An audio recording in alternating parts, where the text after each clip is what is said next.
आज अतिशय दुःख होत आहे की कालच मी आणि अजितदादा माननीय मुख्यमंत्र्यांच्या कॅबिनला आम्ही बसलो होतो आणि दादा मस्ती करत होते, निवांत होते. दादाने विचारलं कशा आहेत ताई. प्रत्येक वेळ भेटल्यावर पहिलं ताई विचारणार. माझ्या प्रत्येक वाढदिवसाला आत्ताच 20 तारखेला सकाळी पहाटे 7 वाजता फोन केला. खूप खूप शुभेच्छा आणि खूप बोलायचे दादा. म्हणजे एक प्रेमळ स्वभावाचा, एक उमदा असा नेता जो सर्वसामान्यांसाठी वाटायचा.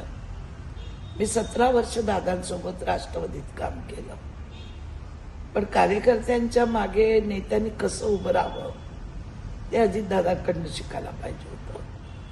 शॉक बसला. म्हणजे खरंच वाटत नाही किती वेळ की असं काही अजून असं वाटतं की त्या विमानात दादा नसावे. शेवटची भेट तुमची कधी झाली? कालच शेवटची भेट झाली. कालच आम्ही अर्धा तास आम्ही माननीय मुख्यमंत्र्यांकडे गप्पा मारत होतो, मस्ती करत होते. बबनराव पाचपुतेंच्या मुलाला बोलवलं, तुझा साखर कारखाना कसा चाललाय. प्रत्येक वेळी कार्यकर्त्यांची काळजी, त्यांचे प्रश्न. दादांचा स्वभाव ना एक पाण्याप्रमाणे होता.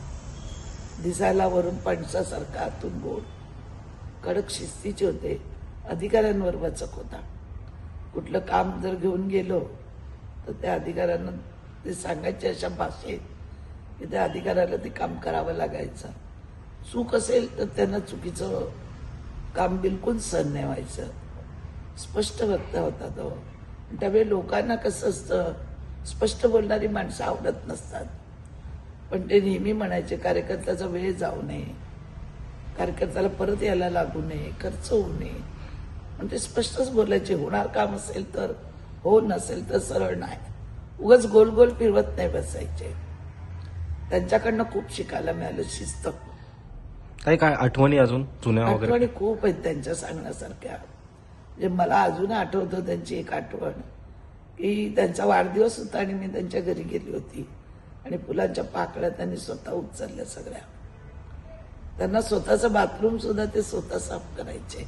त्यांना इतकी स्वच्छतेची आवड होते आणि शिस्तप्रिय. 7ला ते तयारीत असायचे.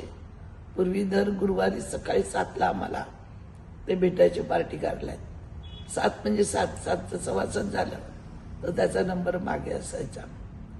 7 वाजल्यापासून 9 वाजेपर्यंत ते महाराष्ट्रातल्या अनेक कार्यकर्त्यांना भेटायचे. आता सुद्धा सभेला चालले होते त्या पहाटे उठून. आणि मला सकाळी अंदाजच आला ज्यावेळी विमान कोसळले, बघितलं टीव्हीवर. आणि माझ्या घरच्यांना म्हणाली दुःख असणार. हे नेते मंडळी स्वतःची का काळजी घेत नाही. माननीय मुख्यमंत्री आहेत आमचे, देवाभाऊ असतील, इतर आमचे नेते असतील, इतर पक्षाचे नेते असतील, त्यांनी ही काळजी तर घेतली पाहिजे ना. एक तर रात्र प्रवास, सकाळी विमानांचा प्रवास धुक्यातून करायचा, मध्ये हेलिकॉप्टर असेल, विमान असेल, स्वतःची काळजी घ्यायची नाही. किती क्षुल्लक कारणामुळे आज हा अपघात झालेला आहे. तरुण तडफदार अजितदादा या महाराष्ट्राला आज खूप त्यांची गरज होती. सर्वसामान्य कार्यकर्त्याला त्यांना पोरकं करून गेले. ते खूप आठवणी आहेत.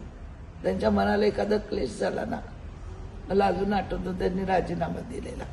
आम्ही राष्ट्रवादीत होतो, आम्ही घरी जमलो.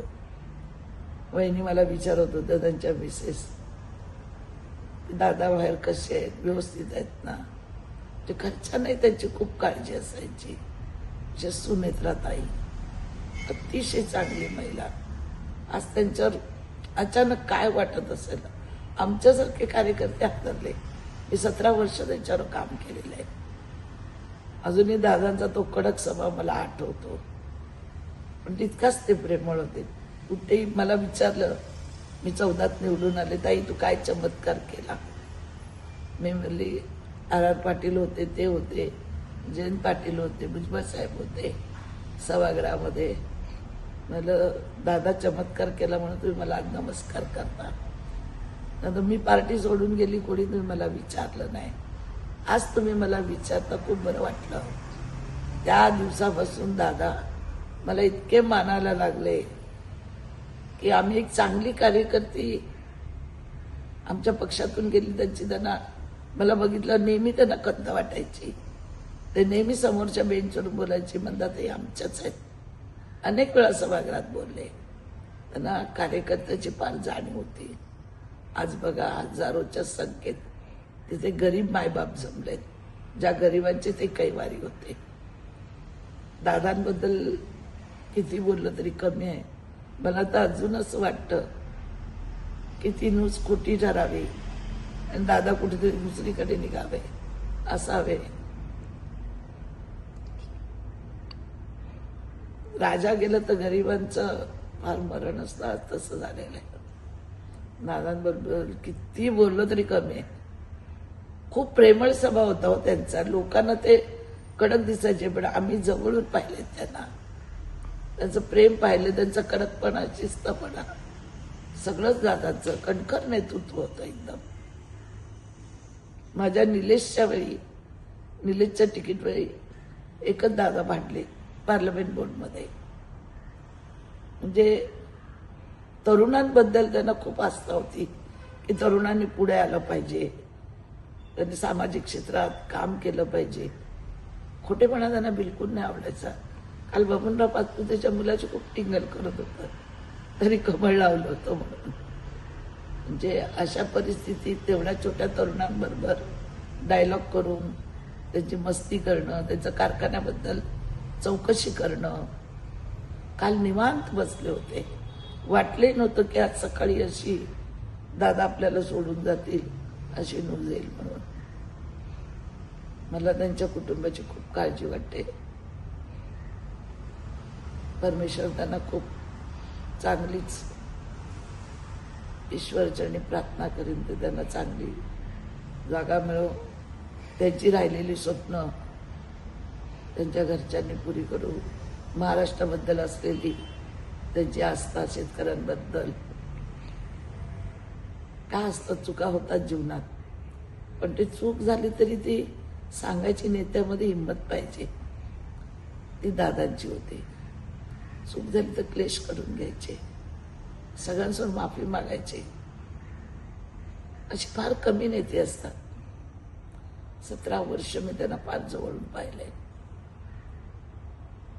फार दुःख वाटतं असं. म्हणजे